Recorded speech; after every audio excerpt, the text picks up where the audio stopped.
Well, as we head into the final month of the year, that's when the stress really seems to pile on. And there are some strategies to help you deal with that. I'm here at Promise Healthcare, sponsoring our segment today. We're hanging out with Jessica Mandrell, a psychiatric mental health nurse practitioner. Jessica, thanks for being with us. Good morning. Tell us a little bit, before we dive into all of the stress chat here, a little bit about your role here at Promise Healthcare. So as a psychiatric mental health nurse practitioner here, I diagnose and treat mental health problems for kids and adults.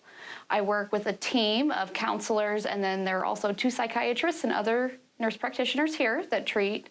And we do have a mental health case manager as well, who helps manage our patients. Okay, well, we're talking specifically about stress today. There are 2 different kinds of stress, normal stress and chronic stress. How do we differentiate between the 2, and when do we know it's time to maybe seek a little help to help manage it? Yes, so stress is normal, a normal response to events in life.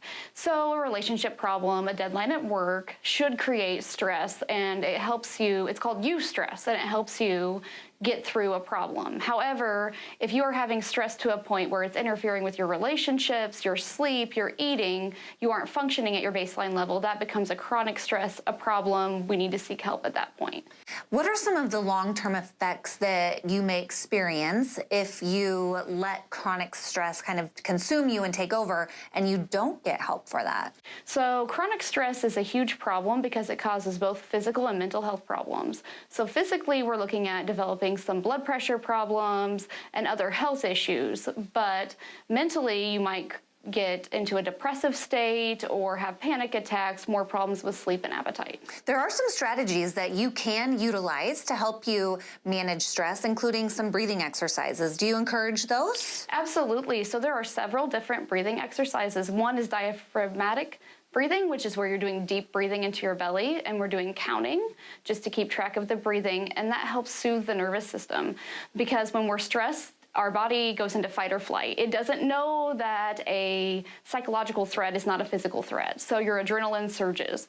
So when you do the diaphragmatic breathing, then it soothes the nervous system and slows down those adrenaline symptoms. And I'm sure those are things that you go over with people when they come to visit you, maybe to seek a little bit of help. Time management also can help reduce stress. It seems like here, as we head into the final months of the year, time management seems to get away from us. How do you encourage people to take advantage of being more conscious of their time?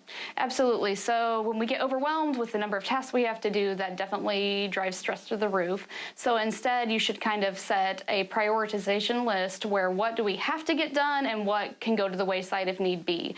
And then you can set a schedule so that way you are aware of what you need to be doing from moment to moment to kind of stay on task. Additionally, just eliminating unneeded obligations is helpful, and you can even use an app as a support for managing your time. Okay, so you mentioned an app. I'm thinking social, getting involved with other people to help you. What role does social support play in helping you manage stress? So when we take on stress all by ourselves, we can become overwhelmed, and instead we should reach out to friends, family, other support systems like groups where you are able to discuss and kind of bounce ideas off and get that emotional support that you need. You briefly mentioned some apps. What are some good resources? So there are some apps that are helpful with like meditation and breathing, such as Calm, Insight Timer, and Headspace. They're pretty common ones.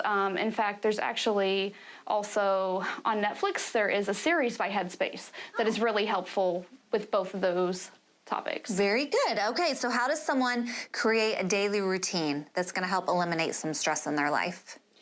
So it's going to start with just the basics, making sure we're getting enough sleep, eating healthy, getting movement in our bodies every day. And so setting a schedule, like we discussed before, is part of that, and just sticking to it and being graceful with ourselves if we miss a step and getting right back on. There you go. But if they do need that extra support, you're here at Promise Healthcare. How can people learn more, reach out, and get that help that they may need?